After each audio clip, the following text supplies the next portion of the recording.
Our first group up is Perritech from the Perry Local Schools in Ohio, and Timothy Berkey is here, who is the Associate Superintendent of those public schools, and Devin Radzi. Is that correct?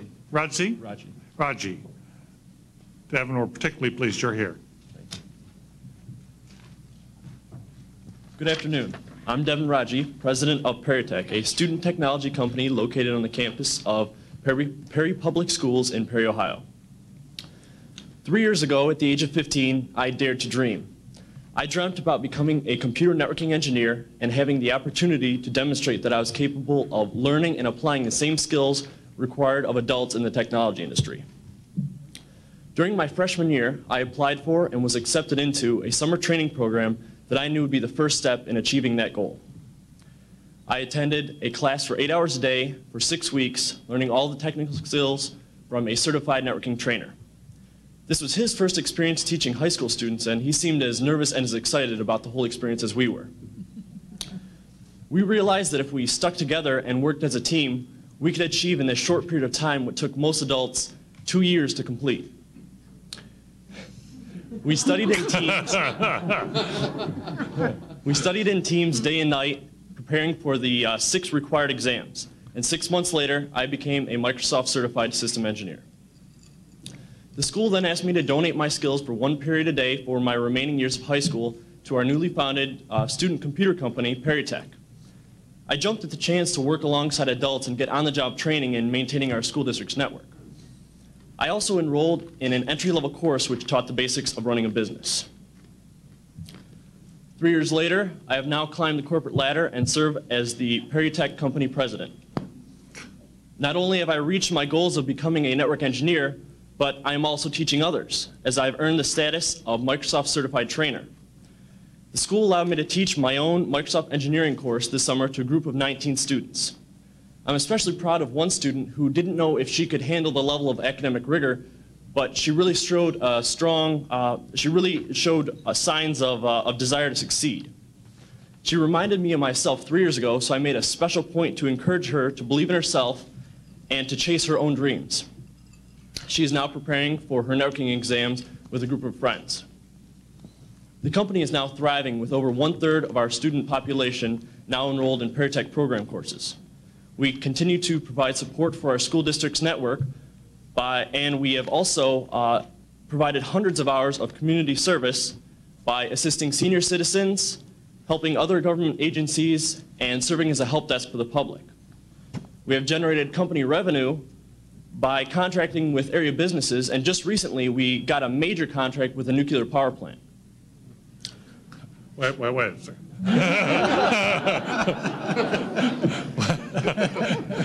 You got a high school-led group with a contract with a nuclear power plant? Yeah. Okay.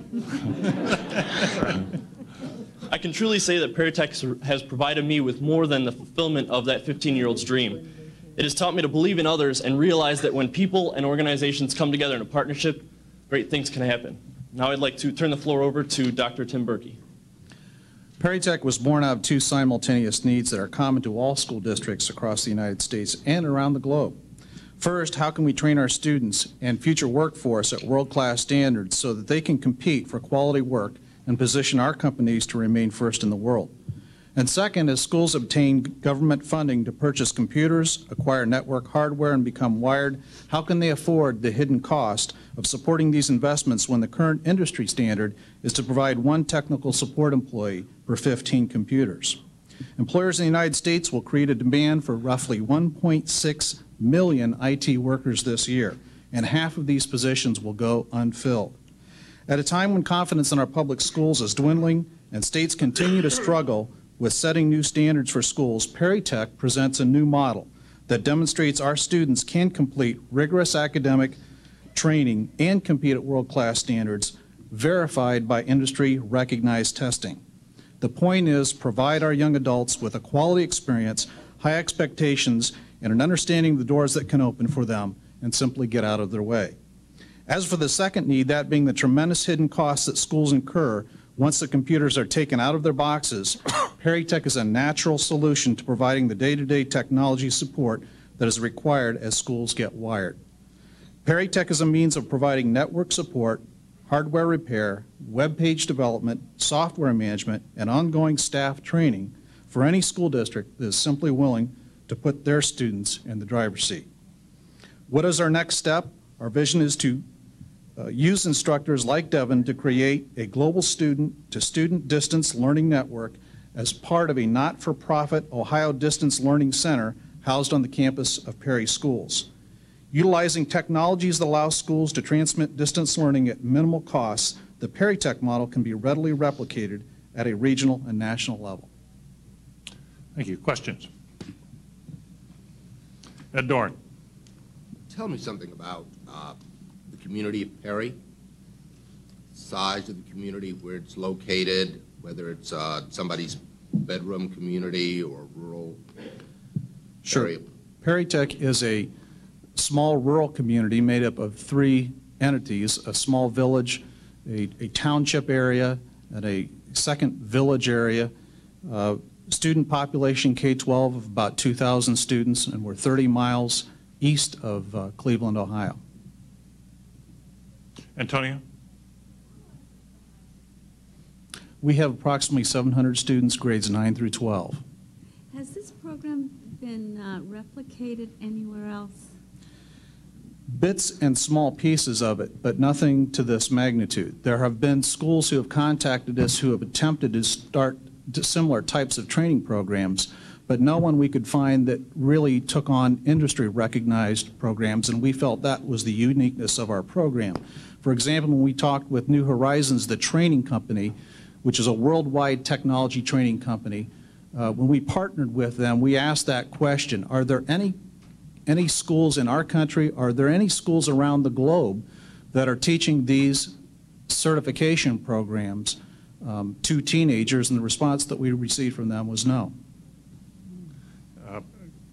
Lee, sure. Is following up on that, is that because nobody ever thought of it?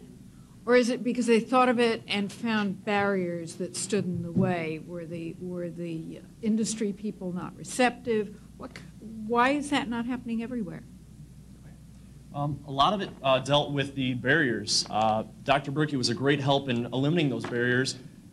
Before we got New Horizons to support us on this ordeal, we attempted to contact numerous other testing centers, and they all pushed us away because they said high school students can't handle this. We proved them wrong, and now they're wishing that they would have supported us along the way. David Osborne. Have you done any follow-up of students who've participated and graduated, and what's where they've gone? Sure, that's a good question. One of the things that we're concerned about, because it's kind of interesting as a high school principal to get, after the first year, calls from headhunters wanting to employ 16 and 17-year-old children, young adults, I should say. We were concerned that, and some of our students, by the way, including Devin, were offered positions of $35,000 to $40,000 starting wages. We were concerned that that would drive some of our students away from college. To date, in the 3rd year of our program, not one single student who has participated in the Perritech program has avoided college. Every one of them has gone on to college in a high school where the average ranges between 70 to 80% of the students going on to school. So far we haven't lost any of those kids. However, during their summer break time and during their holiday seasons, they are working using those certification programs to earn much higher than average wages for their age. Lee Hamilton. You call this a student-managed company. Is this a for-profit company? Or To a sense, absolutely. It's just like a business. We have different tiers of management. We have the president. We have director of sales and finance and stuff. We make revenue. We generate company revenue, and we use that revenue to pay the students that worked on that project and to buy tools, screwdrivers and stuff like that, and to just further our training. Bill Klinger.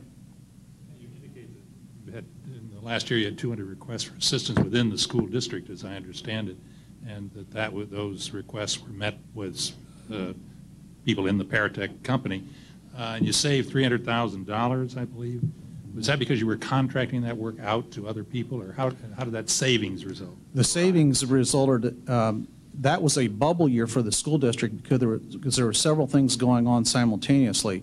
We were upgrading to Windows 95 software. We were making major changes to our network infrastructure.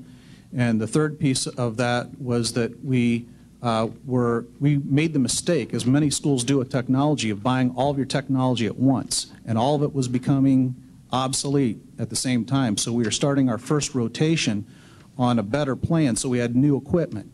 So there was a huge bubble. That $300,000 represented a less than average industry rate per hour of the technical support to get all of that work done during that particular school year. Now it has fallen back because of that bubble.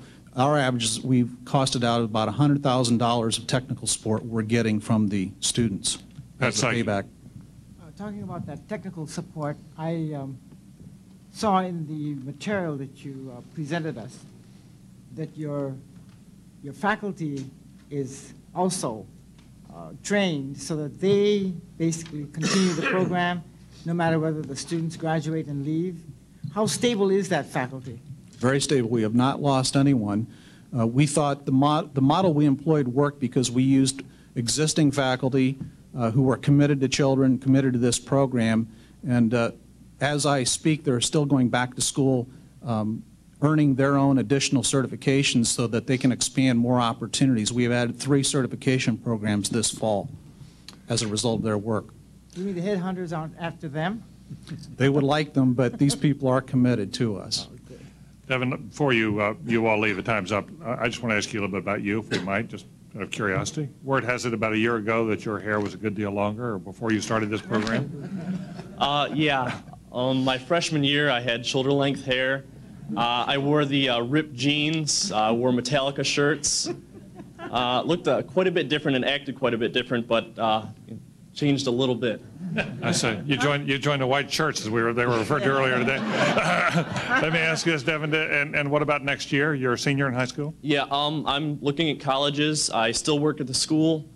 During, after school each day, I work for the school, supporting the network, and during the summer and during the holidays, I plan to, while I'm in college, to come back and work for the school still. College-wise, just, the standard college search. How much has this changed your life? Infinitely. This is like one of the best things you can put on a college app.